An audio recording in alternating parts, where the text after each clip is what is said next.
Gas তো বলতে রয়েছে।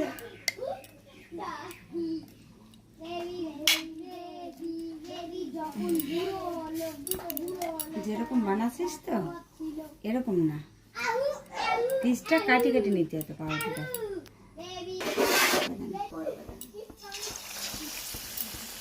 রোহন, হ্যাঁ রোহন, এই তো মা যে কি বানাইছে এদিকে তাড়াতাড়ি আয়। ফোন ধরে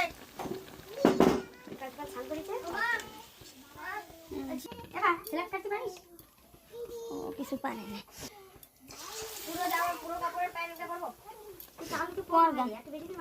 হয়ে যাবে না।